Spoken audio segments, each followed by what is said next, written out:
बच्चों, हम लेकर आ चुके हैं आपके लिए फिर एक बार महत्वपूर्ण प्रश्न की सीरीज़। यह बहुत ही महत्वपूर्ण प्रश्न की सीरीज़ है और आपके एग्ज़ाम में फंसने की 100% संभावना है। यदि आपने इस वीडियो पर क्लिक किया है तो इसे पूरा देखकर ज़रूर जाइए, क्योंकि हमारे यूट्यूब चैनल GNB अड्डा 247 से 100% क्वेश्चन फंसेंगे 2025 में 13 दिसंबर को। मानो बात रट लो, यही फंसेगा, यहीं से फंसेगा। ठीक है, जैसे क्वेश्चन नंबर फर्स्ट क्या कहता है, बिना देरी के क्वेश्चन नंबर फर्स्ट की ओर चलते हैं। क्वेश्चन नंबर फर्स्ट कहता है प्रथम 15 विषम संख्याओं का योगफल बताओ। प्रथम 15 विषम संख्याओं का योगफल बताओ। क्या कहता है? प्रथम 15 विषम संख्याओं का योगफल बताओ। तो इस सवाल को कैसे करेंगे हम? इस सवाल का एक सूत्र होता है। इस सवाल का सूत्र क्या है? इस सवाल का सूत्र है विषम संख्याओं का योगफल बराबर होता है n स्क्वायर। विषम संख्याओं का योगफल बराबर क्या होता है? n square. क्या होता है? n स्क्वायर होता है, n स्क्वायर। ठीक है, n स्क्वायर होता है। विषम संख्याओं का योगफल बराबर n स्क्वायर होता है। तो n कितना दे रखा है हमारे पास? 15 दे रखा है, तो 15 का स्क्वायर कर देंगे, 225 करेक्ट आंसर आ जाएगा। आपका ये correct answer option number B के साथ जाएंगे और आपके एग्जाम में 100% फंसवाएंगे। ठीक है, चलिए अगले क्वेश्चन की ओर बढ़ते हैं। अगला क्वेश्चन क्या कहता है? अगला क्वेश्चन कहता है कि 1 से 25 तक की संख्याओं का योगफल होता है। अगला क्वेश्चन 1 से 25 तक की संख्याओं का योगफल बताओ। इस सवाल को कैसे करेंगे? इस सवाल करेंगे हम सूत्र से। इस सवाल को कैसे करेंगे? इस सवाल को भी हम सूत्र से ही हल करेंगे। किससे हल करेंगे? सूत्र से। कैसे? चलिए हम आपको बताते हैं कैसे हल करेंगे इसे। इस सवाल के लिए आपको एक सूत्र लिखना पड़ेगा। क्वेश्चन नंबर 2, ये आप सूत्र याद कर लीजिए। कौन सा? विषम संख्या को योगफल बराबर n स्क्वायर। विषम संख्या को योगफल बराबर क्या होता है? n स्क्वायर होता है। ठीक है, और अब क्या है? 1 से 25 तक की संख्याओं का योगफल बताइए। 1 से 25 तक की संख्याओं का योगफल बताइए। तो क्या सूत्र क्या है? n bracket n plus 1/2। ये क्या है? n ब्रैकेट n प्लस 1/2 क्या है? एक सूत्र है। क्या है? सूत्र है। और आप इस सूत्र को रट लीजिए, बिल्कुल रट लीजिए, क्योंकि आपके पेपर में 100% फंसेगा इससे सवाल। ठीक है, चलिए अब आगे क्या करेंगे? n कितना दे रखा है? n 1 से 25 तक की संख्याओं को योगफल बताइए। n कितना दे रखा है? 25 ब्रैकेट लास्ट वाला n यानी 25 ब्रैकेट 25 प्लस 1 बटे में 2। 25 इंटू 26 बटे में 2। 25 इंटू 26 बटे में 2। ठीक है, 25 इंटू 26 बटे में 2 हो गया। अब इसको आगे कैसे करेंगे हम? इसको आगे करेंगे हम अब सॉल्व करके। अब क्या करके? सॉल्व कैसे करेंगे इसे हम? 2 ही कम 2 और 2 से 26 को काटा 13 बार।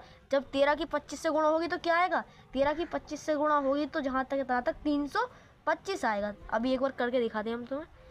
325 आएगा। हाँ, 325 आएगा। 325 करेक्ट आंसर है। कर ली गुणा हमने। 325 आपका करेक्ट आंसर है। 325 क्या आपका करेक्ट आंसर है। ठीक है, यदि इस सूत्र से आप करेंगे तो बहुत ही जल्दी और आसानी से हो जाएगा।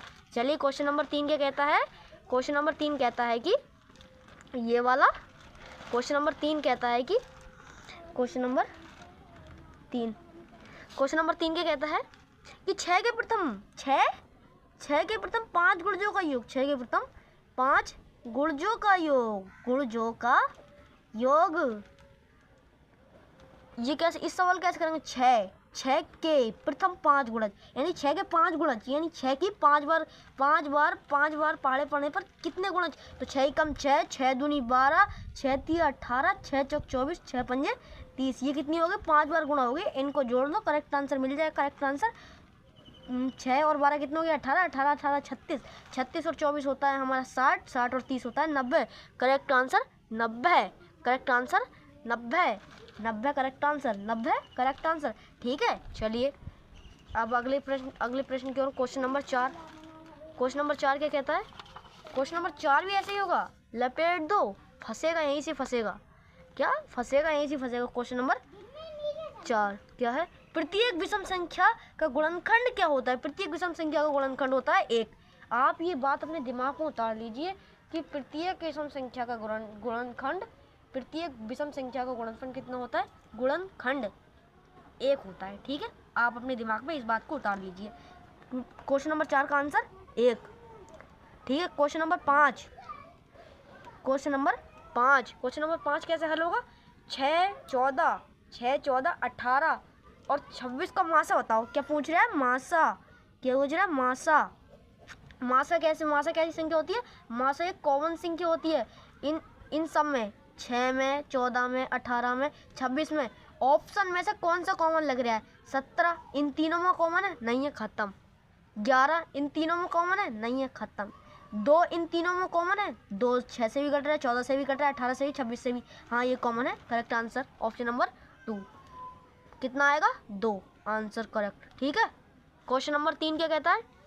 क्वेश्चन नंबर 3 नहीं, क्वेश्चन नंबर 6। क्वेश्चन नंबर 6 क्या कहता है? क्वेश्चन नंबर 6 क्या कहता है? 30 क्या कहता है? 30 36 90 का लासा। 30 36 90 का लासा क्या पूछ रहा है? लासा पूछ रहा है का लासा। अब आप इस सवाल को करने के लिए बहुत ही दिमाग नहीं चाहिए, ठीक है? इसे छोटा बच्चा कर देगा। कैसे? आप इन ऑप्शन में देखिए सबसे बड़ी संख्या। इन ऑप्शन में क्या देखिए? सबसे बड़ी संख्या देखिए जो 30 36 90 से कट रही है। इनमें सबसे बड़ी संख्या 200 है। सबसे बड़ी संख्या कौन सी है? 200 है। सबसे बड़ी संख्या कौन सी है? 200 है सबसे बड़ी संख्या। ठीक है, 200 है। अब ये देखिए आप, अब क्या देखेंगे आप? अब ये देखिए कि 200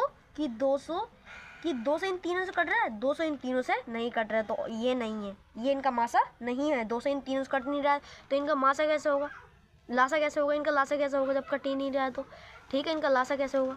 अब इस 200 से छोटी देखिए, कोई संख्या 200 से छोटी देखिए। 200 से छोटी कौन सी है इन ऑप्शन में? 80 180। कौन सा है? 180। 180 इन तीनों से कट रहा है। 180 इन तीनों से कट रहा है। हाँ कट रहा है। Option number 1 correct answer. हमने मतलब ये तो हम शॉर्ट फॉर्म में बता रहे हैं, हमने पूरा बता दिया। हमने अपनी पहली वीडियो में जो हमने पहले डाल चुके हैं, हमने पूरा डिटेल में बता दिया कैसे निकालते हैं। ये तो सिर्फ शॉर्ट फॉर्म में बता रहे हैं। Option number A 180। ठीक है, अगर आपके समझ में नहीं आ रहा है ऐसे तो हमारी पहले की वीडियो जाके आप देख लें। ठीक है, चलिए अब अगला क्या कहता है? अगला क्या कहता है बच्चों, प्यारे बच्चों? अगला क्या कहता है? क्वेश्चन नंबर 7 का। क्वेश्चन नंबर 7 क्या कहता है? Question number sorry question number 7। अरे यार ये बड़ा नाटक है तो। क्वेश्चन नंबर 7 क्या कहता है? क्वेश्चन नंबर 7 कहता है कि दो संख्याओं का अनुपात 15:11 है तथा इनका मासा 13 है, तो ये संख्याएं हैं। क्या कहता है? कि दो संख्याओं का अनुपात 15:16 है तथा इनका मासा 13 है, तो संख्या बताइए। इस सवाल को कैसे करेंगे? इस सवाल को कोई लॉजिक नहीं लगना है। ये दो संख्या पूछेगा आपसे, 195 143 190 143 190 140 145 140। ये दोनों संख्या 15:11 के दो अनुपात में दे रखी है। इन दोनों की गुणा किससे करनी है? आपको 13 से कर देनी है। पहले 15 की गुणा एक बार 13 से करो, फिर 11 की गुणा एक बार 13 से करो। 15 की गुणा 11 से होगी, 15 गुणा 13। पहले 15 की गुणा 13 से करेंगे तो 195 आएगा, और 11 की गुणा 13 से करेंगे तो 143 आएगा। कितना आएगा? 143। ये दो संख्या है आपकी। करेक्ट आंसर ये है। ऑप्शन नंबर 1 करेक्ट आंसर है। ऑप्शन नंबर 1 क्या है? करेक्ट आंसर है। ठीक है, ये आज के लिए इतना ही। रट लो, 100% फंसेगा। 100% गारंटी से कहते हैं 100% फंसेगा। यही 100% फंसेगा, यही 100% फंसेगा। हम आपको गारंटी देते हैं। ठीक है, 100% फंसेगा, हम आपको गारंटी देते हैं। ठीक है, चलिए आज के लिए इतना ही, और हम कल देखेंगे। यदि आपको वीडियो अच्छी लगी हो तो हमारे चैनल को सब्सक्राइब जरूर करें एक बार। ठीक है, और ज़्यादा से ज़्यादा इस वीडियो को शेयर करें। 100% फंसने वाले। धन्यवाद।